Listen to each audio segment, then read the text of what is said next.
राम राम राम राम राम। संतो भाई साधो भाई ऐसा नाम कहावे। संतो भाई ऐसा नाम कहावे। जो कोई समझ सुलझ और धारे। जो कोई समझ सुलझ और धारे। सब सुख हाजिर आवे। साधो भाई ऐसा नाम कहावे। संतो भाई ऐसा नाम कहावे। और सकल विद करनी साध्या एक एक फल लागे। राम एक एक फल लागे। निज तत नाव अरद और धार्या। निज तत नाव अरद और धार्या। अनंत असंख्य फल लागे। साधो भाई नाम कहावे। संतो भाई नाम कहावे। जे कोई समझ सुलझ और धारे। जे कोई समझ सुलझ और धारे। सब सुख हाजर आवे। साधो भाई ऐसा नाम आवे। संतो भाई ऐसा नाम कहावे। जो जन ब्रह्म भेद उर लेवे। सहज राम मुख बोले। मेरे राम सहज राम मुख बोले। आजन लार नवो निद मुगती। ताजन लार नवो निद मुगती। सीध सकळ संग डोले। साधो भाई ऐसा नाम कहावे। संतो भाई ऐसा नाम कहावे। जे कोई समझ सुलझ और लेवे। जे कोई समझ सुलझ और लेवे। सब सुख हाजिर आवे। साधो भाई ऐसा नाम कहावे। संतो भाई ऐसा नाम कहावे। जो इतबार बार नहीं मानो कोई, भागवत सुन जाई मेरे राम, भागवत सुन जाई। वाष्ट मुनि ऋष विश्वामित्र, वाष्ट मुनि ऋष विश्वामित्र, अड़जीत्यो कोण भाई, साधो भाई ऐसा नाम, संतो भाई ऐसा नाम कहावे। जे कोई समझ सुलझ उरधार, जे कोई समझ सुलझ उरधार, सब सुख हाजर आवे। साधु भाई ऐसा नाम कहावे, संतो भाई ऐसा नाम कहावे।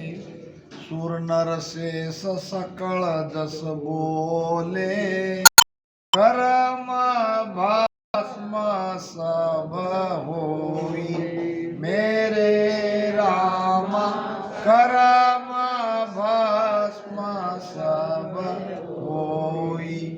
के सुख राम भगत करता की, के सुख राम भगत करता की।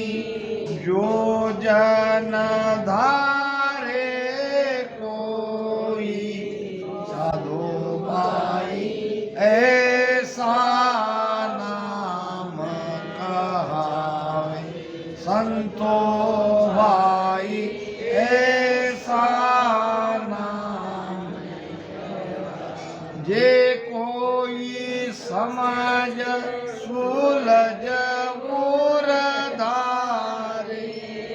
जो कोई समझ सुलझ उरधारे, सब सुख हाजर आवे। साधु भाई ऐसा नाम कहावे, संतो भाई ऐसा नाम। नाम की महिमा इस पद में महाराज ने करी है कि नाम कहे सुखदेव जी केवल ब्रह्म विचार। नाम क्या है? केवल ब्रह्म का विचार। धरी देह सब झूठ है, सो माया विस्तार। बाकी जो आकार में है वो सब माया के नाम है। और ये सत्सबद न्यायचर जो है ये आकार में नहीं है, ये कागज पे लिखा नहीं जाता है, ना वचनों में आता है, ना उसे कह सकते हैं न्यायचर कैसा है। वो तो केवल प्रकट करा सकते हैं, प्रकट होता है तब पता चलता है।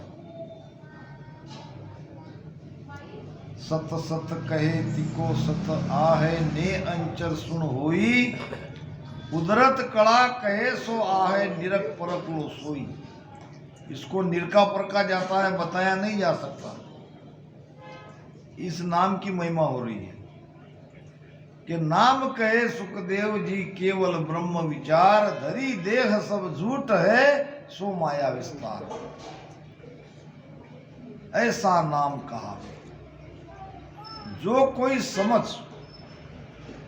पहली बात क्या, समझना पड़ेगा इसको। भेद को समझना पड़ेगा, वो खुदा कैसे जगती है, मेहर कैसे होती है, उसके लिए क्या करना पड़ेगा, ये सब हमको समझना पड़ेगा।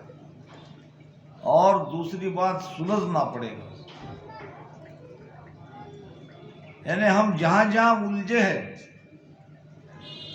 वो उलझन हमारी हमको मिटानी पड़ेगी। क्योंकि जो उलझा है माया में, घर गृहस्थी में, संसार के पचड़े में, वो क्या भजन कर सकता है। दरिया गेली जगत को क्या कीजिए सुलझाए, सुलझाए सुलझे नहीं, सुलझ सुलझ उलझाए। उलझना पड़ेगा, उलझने से सुलझना पड़ेगा। जो जो जहां जहां उलझे है, समय निकालना पड़ेगा। आपकी उलझन आप नहीं मिटाएंगे तो क्या दूसरा मिटाएगा। समय किसके पास है। फिर भी नाम के महत्व को समझ के इतनी कितनी आवश्यकता है हमारी जीवन में, ये महत्व समझकर इसके लिए समय निकालना पड़ेगा। जैसे हम समझिए बुद्धि का विषय है, जैसे हम और बात समझ सकते हैं। जैसे हमारा बच्चा स्कूल के महत्व को समझता है, क्लास ज्वाइन करता है, एक दिन भी घर पे नहीं रहता, हम भी रहने नहीं देते, क्योंकि वो समझ गया। जैसे जैसे आगे बढ़ता जाता है, इसका उसके जीवन में क्या प्रभाव आगे होने वाला यह समझ जाता है। जैसा कोई नौकर पेशा अपनी नौकरी को समझकर रोज बराबर, हमारा व्यापार धंधे वाला व्यापार को समझ लेता है, इसके महत्व को, वो भी बराबर अपनी दुकान समय पे खोलता है, बंद करता है। ऐसे ही हमको सबको नाम के महत्व को समझना पड़ेगा। अगर ये नहीं किया, बाकी बात में तो एक जन्म की हानि होगी। बच्चा पढ़ लिख कर स्कूल में नहीं जाएगा तो ये जन्म में उसकी हानि होगी। व्यापार चौपट हो जाएगा अगर व्यापारी धंधा करने के लिए नहीं जाता है, व्यापार करने के लिए नहीं जाता है। नौकर पेशा नौकरी करने के लिए नहीं जाएगा तो नौकरी से निकाल दिया जाएगा। एक जन्म का उसका नुकसान हो जाएगा। मगर ये बात तो जन्म जन्म का नुकसान होने वाला है। दोबारा फिर हम मनुष्य जन्म कब पाते कब नहीं। सुनते जा चुक राम कहे, डावन चूके बीर, ओमो सर बह जावसी, जूसिलता को नीर। नहीं आएगा समय, जन्म जन्म तक पछताना पड़ेगा। आज हमने इस नाम को नहीं समझा, नाम के महत्व को नहीं समझा, इस ज्ञान को नहीं समझा,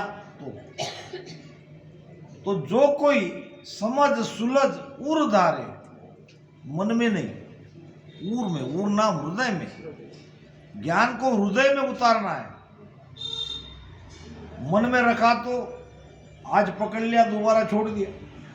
कोई चीज अगर हृदय में आके बैठती है तो वो नहीं निकलती। हम अपने परिवार के बेटा बेटी को, माता पिता को, भाई बहन को हृदय से प्रेम करते हैं नहीं, इसलिए उनके प्रति मोह हमारा टूटता नहीं है। ऐसे ही इस नाम को अपने हृदय में उतारो, इस भक्ति को अपने हृदय में धारण करो, तब देखो कैसे नहीं होती है, कैसा भजन नहीं होता है। कल बहुत बढ़िया भजन किया, सब तो नहीं आए थे, जो आए उन्होंने बहुत बढ़िया भजन किया। तो जो कोई समझ सुलझ उर धारे, सब सुख हाजिर आवे, ये महाराज ने बहुत बड़ी बात कही। सब सुख,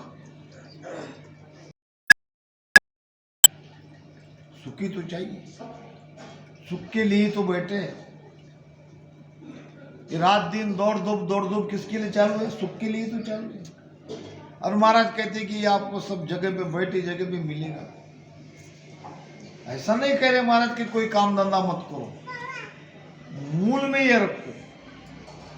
मुख्य कार्य में भजन को रखो, बाकी सहज में करते रहो, उसी में बहुत कुछ मिल जाएगा। सब सुख हाजिर आने का मतलब कितने सुख है 5 प्रकार के, उसमें 3 प्रकार के सुख के लिए कुछ भी करना नहीं पड़ता। कौन से सुख है 3 प्रकार के जिसके लिए कुछ भी करना नहीं पड़ता, जानकारी है? अच्छा, 5 प्रकार के सुख कौन कौन से? देखने का, सुनने का, सूंघने का, रसना का, त्वचा का, यही तो 5 है। देखने के लिए कुछ करना पड़ता क्या? खुली है, देख लिया। देखने का सुख तो ऐसे ही ले लिया। सुनने के लिए कुछ भी करना नहीं पड़ता, सहज में। सूंघने के लिए बे इंद्रिया का सुख रे हडबिन लिया न जाए। 2 इंद्रिया का सुख के लिए सारी मेहनत कर रहे हैं, काम काम काम काम, फुर्सती नहीं। स्पर्श और रसना। और महाराज कहते हैं कि मेरे ध्यानी को त्रिकुटी में ये 5 विषय का सुख अपने आप मिलता है। त्रिकुटी में सुख 5 है, महिमा मेरी जान। यहाँ तो करना पड़ता है, मगर यहाँ भजन करने के लिए एक बार भजन हो गया, वहां तो अपने आप अपने आप अपने आप सब सुख हाजिर हो, तो सब सुख तो इसमें आ ही गए। और इससे ज्यादा और परम सुख मिलेगा। साक्षात आप परमात्मा बन जाओगे, इससे ज्यादा सुख क्या होगा? परमात्मा की सारी दिव्यता आप में आ जाएगी। जो परमात्मा कर सकते हैं वो सब आप कर सकते हो। आपके पीछे रिद्धि सिद्धि ये दौड़ी दौड़ी आएगी, भागी भागी आएगी। मगर इसके लिए विश्वास चाहिए, समझ आनी चाहिए, सुलझ कर भजन करना चाहिए। और समझ आती है सत्संग से। समझ घर पे थोड़ी आएगी, घर पे तो माया की समझ आती रहेगी, मगर सत्संग में ये समझ आती है। धीरे धीरे मन के अंदर विश्वास बढ़ता है। और सकल विद करनी साध्या, एक एक फल लागे। संसार के अंदर कई प्रकार की करनियां हैं और हर करनी में फल है। क्या क्या करनी है? व्रत करोगे तो क्या होगा? व्रत करोगे तो काया निरोगी होगी। तीर्थ करोगे काया शुद्ध होगी, निरोगी होगी। तीर्थों से काया निरोगी होती है। एक एक करनी करने से एक एक फल मिलता है। योगिक क्रिया करोगे शरीर स्वस्थ रहेगा कि नहीं? योग से शरीर स्वस्थ रहता है। एक एक क्रिया का एक एक फल है। मगर गुरु महाराज कह रहे निज तत्व नाव अरद उर धार्या, अनंत असंख्य फल लागे। अनंत असंख्य, गिनती में नहीं आते इतने फल, जिसका अंत नहीं इतने फल। ये निज तत्व नाव को अरद उरद में धारण करने से आपको मिलेगा। दरिया साहब ने भी प्रमाण दिया है कि दरिया प्रेमी आत्मा राम से किया जो, ज्ञान खुले और फल बड़े दे ही रहे निरोग। ज्ञान भी खुलता है, बल भी बढ़ता है, शरीर भी स्वस्थ हो जाता है। कब? प्रेम से राम राम का सुमिरन करोगे, राम से जुड़ जाओगे, अपने भीतर के परमात्मा से जुड़ जाओगे। योग नाम जुड़ना। अब गुरु महाराज कह रहे निज तत्व नाव को। अब इसको थोड़ा समझो। निज किसके लिए कहा है? निज अपने स्वयं के लिए। यह नाम हमारा ही है, हमारी आत्मा का नाम है। तत्व क्यों कहा? कि वो ब्रह्म का नाम है। इस ब्रह्म के निज नाम को अगर आप अरद और उरद में, अरद उरद क्या है, सांसों सांस भी है, ओम सोम भी है, थोड़ा इसमें फर्क है। अरद नाम नीचे, उरद नाम ऊपर। नीचे ऊपर, पिंड से ब्रह्मांड में, पिंड से ब्रह्मांड में, पिंड से ब्रह्मांड में चेतना का स्तर जैसे जैसे आप ऊपर चढ़ाते जाओगे असंख्य अनंत फल लगेंगे जिसकी गिनती नहीं। यानी वो परम आनंद की प्राप्ति आपको होगी, जो आनंद के बारे में अभी हम जानते नहीं, केवल सुन रहे हैं। जब होगा तब पता चलेगा। तो ऐसा परमानंद जब भगवान ही मिल जाएगा तो और क्या चाहिए। एक राजा था, राजा ने अपने 7 महीने ऊपर के 7वें वो तल पर वो बैठा हुआ था सिंहासन पर, और नीचे के 6 तल पे हर प्रकार की वस्तु थी, खाने की, पहनने की, सांसारिक उपयोग में आने की, घर गृहस्थी के काम में आने की, और बाग बगीचे सब कुछ। और नगर में डिंडोरा पिटवाया, दवाई फिरवाई कि जो कोई सीमा तक ये 7वें तल्ले पे जो राजा बैठा यानी रहेगा, उसके पास सबसे पहले जो आएगा वो नगरी का भविष्य का राजा बनेगा। अब लोग आते गए, समय पर वो पहले ही उसका मंजिल में जो था वो देखने का, देखते देखते समय निकल गया। कोई दूसरे तक आए, कोई तीसरे तक आए, समय खत्म हो गया। अरे अरे अरे, अब तो राजा को मिलना बेकार है, अब हमारे भाग्य में नहीं है। एक लड़का था होशियार सत्संगी, वो घर पे ही बैठा रहा, और उसको पता था कि कितनी देर में वहां उस सीढ़ियां चढ़ने पर राजा के पास पहुंचेगा। उतने समय में गया, एक ही मंजिल पे उसने झुककर नहीं देखा, न झाँक कर देखा, सीधा सीढ़ियां चढ़ते चढ़ते चढ़ते समय के पहले राजा के पास आ गया। कहा कि मैं आ गया सबसे पहले, अब मुझे राजा घोषित कर दो। राजा ने, क्या तुमने देखा नहीं कुछ भी? खाने की चीजें, लेने की चीजें, कुछ ले जाते कुछ देखते, बहुत सारी तो मैंने रखी है। लड़के ने कहा, वो तो जिंदगी भर देखता रहूंगा, पहले मैं राजा तो बन जाऊं, अब राजा बन गया तो ये सारी चीजें मेरी हो जाएगी, देखता रहूंगा, उपयोग करता रहूंगा। कहने का मतलब, एक बार परमात्मा को अगर हम प्राप्त कर लेते तो उसके लिए क्या आसान है कोई सुख, सब कुछ हमारे पास रहेगा। तो महाराज कहते हैं, निज तत् नाव अरद उर धार्या, अनंत असंख्य फल लागे, जो जन ब्रह्म भेद उर लेवे। ये ब्रह्म भेद है, इसको हृदय में जो कोई धारण करेगा, सहज राम मुख बोले। जब त्रिकुटी के आगे ध्यान जाएगा तो यहां लिखा है, तन मन परे, तन से मन से परे सहज उसका राम राम होता रहेगा। जितनी सहज श्वासा आती है जाती है, इतना सहज हमारा भजन होता रहेगा। अगर हम भेद से भजन करते करते उस स्थान पर पहुंचते हैं जहां अपने आप भजन होने लगता है।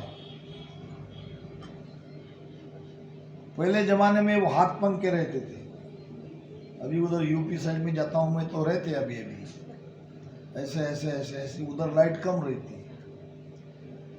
अब इसको तो करना पड़ता है, और जब हाथ पंखा हिलाना बंद हो गया तो उसका सुख नहीं मिलेगा। अब क्या निकल गया, इलेक्ट्रिक का, हालांकि बहुत पहले से है, एक बटन दबा दिया, अब हिलाने का काम नहीं। ऐसे ही ये हाथ पंखा वाला भजन त्रिकुटी तक रहता है हमारा। त्रिकुटी पार कर लिया कि भजन शुरू हो गया। बैठे तो भी भजन, सोए तो भी भजन, उठे तो भी भजन, चले तो भी भजन। मगर इसके लिए वहां तक जाना नियंचर के साथ ये जरूरी है। तो महाराज फरमाते हैं सहज राम मुख बोले, उनका भजन सहज होता है। ताजन लार नवो निध मुक्ति सिद्ध सकल संग डोले, ऐसे संतों के पीछे रिद्धि सिद्धि उसकी जाती है। जो इतबार न मानो कोई भागवत सुन ले जाई, और वाष्ट मुनि ऋषि विश्वामित्र अर्जित्यो कुण भाई। विश्वामित्र और वशिष्ठ जी महाराज में जो अड़ी पड़ी थी उसमें विजय किसकी हुई, कथा तो आपने बहुत बार सुनी। 60,000 साल की तपस्या करने वाला विश्वामित्र और पल भर की संगत का फल, उसमें कैसे शेष नाग ने वो निर्णय कर दिया, ये कथा सब समझ ही चुके, जानती है। तो कहने का मतलब निज नाम का पराक्रम वहां बताया है। जब वशिष्ठ जी महाराज आए विश्वामित्र जी के यहाँ, तो विश्वामित्र जी ने अपने गुरु को 30,000 वर्ष की तपस्या का फल दिया भेंट स्वरूप में। विश्वामित्र जी जब गुरु वशिष्ठ जी के आए तो वशिष्ठ जी महाराज ने पल भर की सत्संग का फल दे दिया। अब वो ग्लानि हुई, मैंने 30,000 वर्ष की तपस्या का फल और मुझे पल भर की संगत का फल दिया। ये कोई निर्णय हुआ, ये न्यायोचित नहीं हुआ। तो गया भगवान विष्णु के पास। भगवान विष्णु ने कहा कि तुम्हारा न्याय करने के लिए मुझे तो फुर्सत नहीं है, तुम शिव जी के पास जाओ, ब्रह्मा जी के पास जाओ। ऐसे करते करते शेष भगवान के पास आया। शेष भगवान ने कहा मेरे सिर पर 50 करोड़ योजन पृथ्वी का भार है, थोड़ा तुम इसको हल्का करो, मैं अभी निर्णय कर देता हूं। तो मेरे पास तो मेरी 30,000 साल की तपस्या का फल ही है, तो वही फल लगा के देखो। देखा तो पृथ्वी ठहरी नहीं, वो तो अंदर अंदर जाने लगी, उसका वजन उस पे पड़ने लगा। फिर अब क्या है तुम्हारे पास, तो 30,000 साल की तपस्या जो मैंने गुरु को दे दिया वो लगा लो, वापस ले लो। वो भी लगा दिया, फिर भी नहीं हो। फिर अब क्या है, अब क्या बचा है मेरे पास। अरे कोई होगा तो अब वो तो कहने लायक नहीं है। पल भर की सत्संग का लगा के देखो, लगा के देखा तो सृष्टि थम गई। अब सृष्टि थम गई, वो कह रहे विश्वामित्र मेरा निर्णय करो कि पल भर की सत्संग का फल बड़ा है कि 30,000 साल की तपस्या का फल बड़ा है। शेष जी ने कहा मैं निर्णय क्या करूं, निर्णय तो तुम ही स्वयं कर चुके हो, तुम देख लो सृष्टि किसके आधार से रुकी है। कहने का मतलब वाष्ट मुनि ऋषि विश्वामित्र अर्जित्यो कुण भाई, पूर्ण शेष सकल दस बोले करम भस्म सब हुई। महाराज जी कहते क्या, देवता कहते। और शेष भगवान कहते हैं, सभी महिमा करते हैं कि ये नाम का रटन करने से कर्म भस्म होते हैं। कै सुखराम भक्त करता की जे जन धारे कोई। करता नाम परमात्मा के लिए करता कहा है, परमात्मा की सत्ता से सब हुआ है। जिसने ये दुनिया बनाई, तुम हम सबको बनाया, उसकी भक्ति कोई अगर हृदय से धारण करता है तो उसके जीवन में ये सारे सुख जरूर मिलेंगे।